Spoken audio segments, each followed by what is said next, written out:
Praise the lord. આજનું Bible વચન મહાપ્રસ્થા અને 20મો અધ્યાય કડી 4-6. તમારે આકાશમાંની કે પૃથ્વી ઉપરની કે પૃથ્વી નીચેના પાણીમાંની કોઈ વસ્તુની મૂર્તિ કે કોઈ પ્રતિમા બનાવવી નહીં. તમારે તેમની સેવા પૂજા કરવી નહીં, કારણ હું તમારો ઈશ્વર પ્રભુ અને નિષ્ઠા માગનાર ઈશ્વર છું.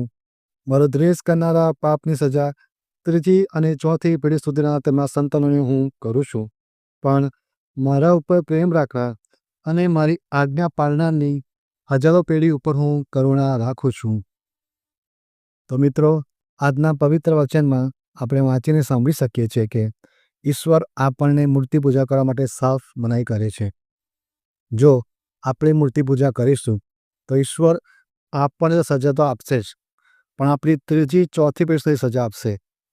પછી આપણે આવનારી પેઢી ભલેને પાપ કરી હોય કે ના કરવી, પણ તેમને તેમની સજા મળશે. અને આ વચનમાં કહેવામાં આવ્યું છે કે મારા ઉપર પ્રેમ રાખનાર અને મારી આજ્ઞા પાળનાર પર હું હજારો પેઢીઓ સુધી મારી કરુણા રાખું છું. હવે આપણે વિચારવું જોઈએ કે જીવનમાં આપણે શું કરવું જોઈએ. ઈશ્વરનો પ્રેમ લેવો જોઈએ કે આ સજા લેવી જોઈએ.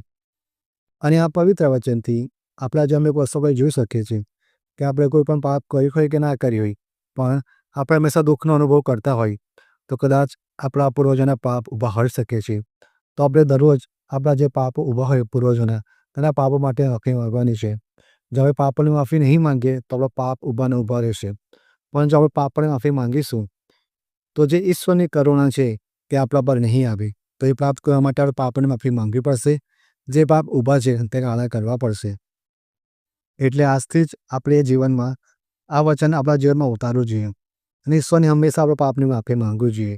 પૂર્વજોના જે પાપ છે તેની માટે એ પાપ આવા થાય, માફ થાય અને આપણે ઈશ્વરની કૃપા, એમનું જે કરુણા છે તે આપણા જીવનમાં પ્રાપ્ત કરી શકીએ.